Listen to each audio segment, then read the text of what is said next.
Hello, welcome or welcome back to my channel. If you're new here, my name is Mary, and today's video is going to be my Sorry Picks My TBR for the month of March. So if you have not been here before, then you probably don't know, but every month I play the game Sorry to pick my TBR. The first card that I draw is the number of books that I'm going to be reading for the month, and then I go around the board. If I make it all the way home, then I get to draw from the rewards jar, which has either a reward for me or a giveaway for you in it. And if I don't finish a book from the month before, I have newly added a punishment jar this month. So if you've been here before, even you didn't know about that. But I decided to add a punishments jar that has punishments. All of the punishments involve reading another book in the next month. So like if I didn't finish a book in February, which spoiler alert, I did not finish a book in February. So I have to draw from the punishments jar, and it's going to add a book to my TBR regardless. Some of them are just adding a book to the TBR, and some of them have prompts to use to add books to the TBR. The prompts are not necessarily punishments. I just have to add a book anyways, and I thought it'd be more fun if I had prompts in there as well as prompts on the board. So I think that covers all of the groundwork. I'm just going to start with the books that I drew last month for Sorry, or not drew, but the books that I landed on last month for Sorry. Chose is the word I was looking for.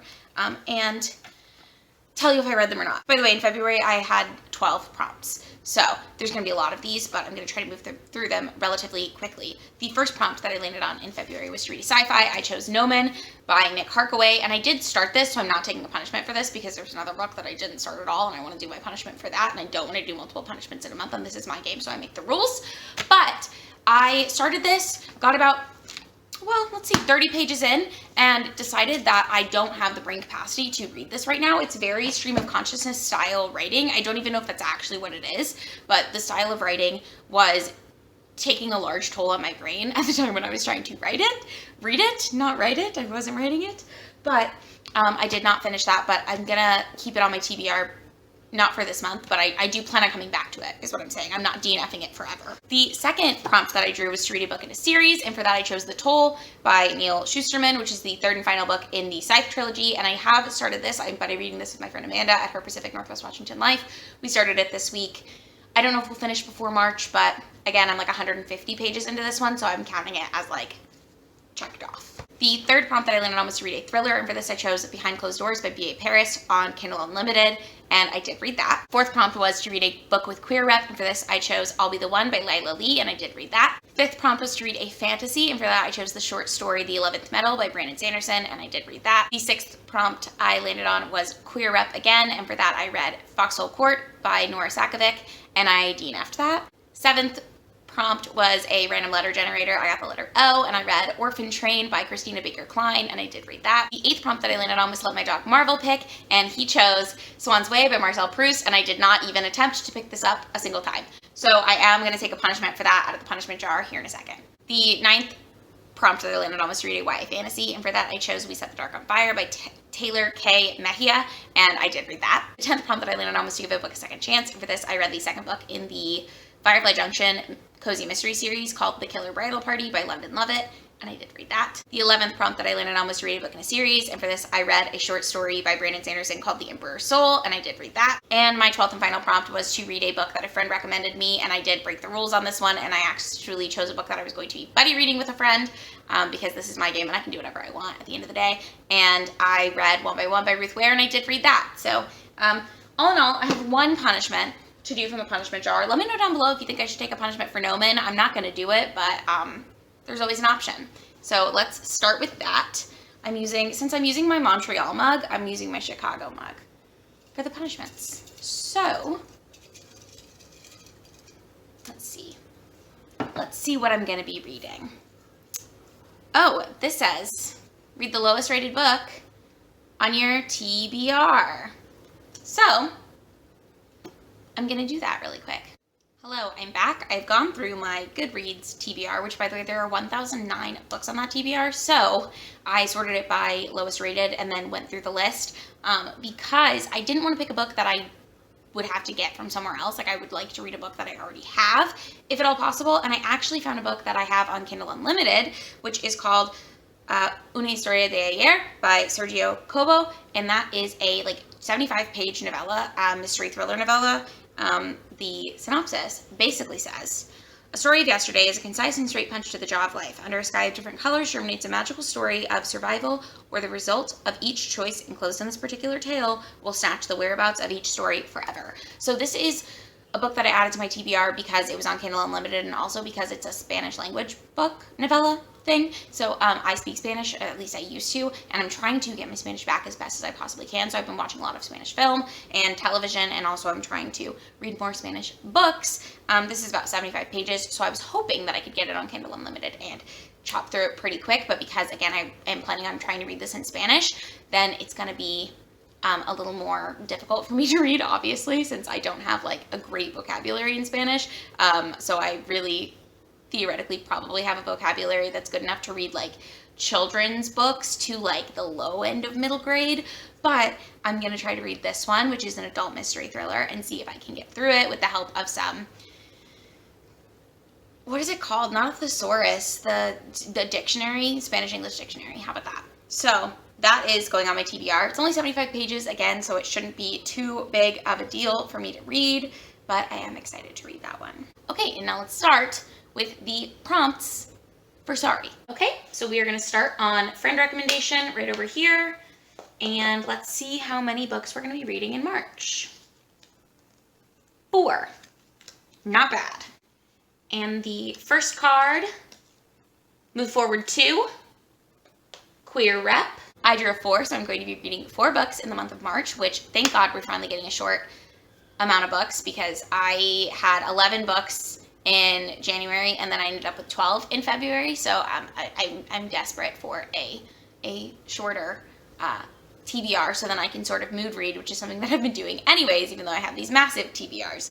So the first prompt that I landed on was to read a book with queer rep, and for this I'm going to be reading The Weight of the Stars by Kay Ancrum. And I don't know a ton about this book. I know that it's one of Kayla from Books and Lala's like favorite books. I know it's like a YA sci-fi, and I think it's about a girl whose mother went to space and maybe died in space, or maybe just hasn't come back from space, and so it's about her and her like sort of sapphic romance friendship with another girl. That's all I really know about it. That's all I really care to know. I've heard wonderful things about this book, and I am excited to finally get to it.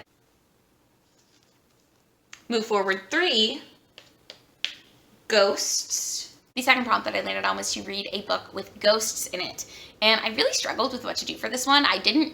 I'm gonna change this prompt on my board because I don't read that many ghost books, but there is a classic that I've been wanting to read that I'm pretty sure has to do with ghosts, and that is Jane Eyre by Charlotte Bronte. So I read Wuthering Heights by Emily Bronte last year, and I really enjoyed it. And I know they're not the same author, but I feel like people talk about the Bronte sisters a lot, and I've never read anything else by them. And Wuthering Heights is it was the first time that I read that last year, but I do want to read more of the like classics that you always hear people talk about, I guess. And Jane Eyre is definitely one of them. So it's a very beloved book. I believe it's about a girl named Jane who goes to either live with or marry a man named Mr. Rochester. I did read a Jane Eyre retelling called The Wife Upstairs earlier in December maybe? Or was it in January? I don't remember when I read that, but I did read that at one point. And I didn't absolutely love that book, but I am excited to finally read the source material, if you will. Move forward 8. YA fantasy. The third prompt that I landed on was to read a YA fantasy. And for this, I'm going to be reading The Kingdom of Back by Marie Lu. Full disclosure, I think I heard about this book from the Library of Alexandria's wife. I think she did a video on it on his channel. So if I can find that, I'll link that for you. But essentially what I think this is about is it's like a historical fantasy following, I think it's Mozart's sister, and apparently she was also a really big musical talent, but she was never a prodigy the way that Mozart was, and so she never really got famous the way that he did. But this book kind of follows them as children, I think, and I think it's about sort of like Terabithia or something like that type of vibe, where like they invented this imaginary kingdom, and it's called the Kingdom of Back, and it's like a fantasy world inside of their like real life. So I believe this book is going to deal a little bit with like trauma, as well as dealing with, you know, being the overlooked sibling. As we all know, I love sibling relationships in books, so I'm really excited to see what this book has to offer. And the last pick, move backwards 4. and that's fantasy. The fourth and final prompt that I landed on in the month of March is to read a fantasy, and thank God I got this one, but even if I didn't, I would probably have had time to add this book in. But as you all know, if you've been here before, I am trying to read the Cosmere in publication day order currently. So next on the docket is Words of Radiance by Brandon Sanderson, which is the second book in the Stormlight Archive, and that's what I'm going to be reading in March. So I'm really excited that I'm getting to read it kind of close to the first book in the series. I read the first book in the Stormlight Archive back in January, and I really do think reading them close together is going to help because I remember all of the characters' names, I'm pretty sure. Yeah, I think so. So I'm very excited. This is set in a fantasy world where they have this magic called shards. I don't really know how much more about it, to be honest with you. I read a 1,000-page book about it, but I still feel very, like, flustered in my brain, if you will. So I'm really excited to keep going in the series. People love the Stormlight Archive, and I loved Mistborn, so I really would like to love the Stormlight Archive as much as other people do. I remember being, like, totally thrilled with the ending of the last one and, like, kind of mind blown about certain connections that were made, so I'm very excited to keep going. I really enjoy Brandon Sanderson's writing, and I'm really excited that I finally decided to actually, like, read his books. So that's going to be it for my March TBR, which leaves lots of room for me to buddy read around. I will just let you know, I did read more than 20 books in February. They just weren't all on my TBR. I've been mood reading a lot recently, so I'm excited to continue with doing that. I'm also tentatively participating on my own in a readathon called the Globetrotter Readathon. I'll link the information down below, but basically the goal of this is to read books from other countries. And that's something that I try to do anyways. I try to read at least from authors from other countries. I track that in my reading stats. And it is, again, something that I've been trying to do a lot since, well, I guess since I really started my booktube. It's just something that I think is really interesting. Let me know in the comments down below if you have read any of these books and how you felt about them. And also let me know if you are planning on participating in the Globetrotter Readathon. And again, I'm not doing it in any official capacity. I'm just sort of using the prompts as, like, inspiration for me to pick my reads. But I felt really burnt out from all the readathons I participated in last year. I thought it was really fun to participate in readathons, and I really do enjoy the community behind it, so I'm probably still going to join the Discord and stuff, but I'm just not really actually going to, like, hold myself to a strict TBR, if that makes sense. But thank you so much for watching this video. If you made it to this point, don't forget to give it a thumbs up, and if you would like to, you can go ahead and subscribe to my channel because I do post 2 new videos every single week, and I'll see you in the next one. Bye!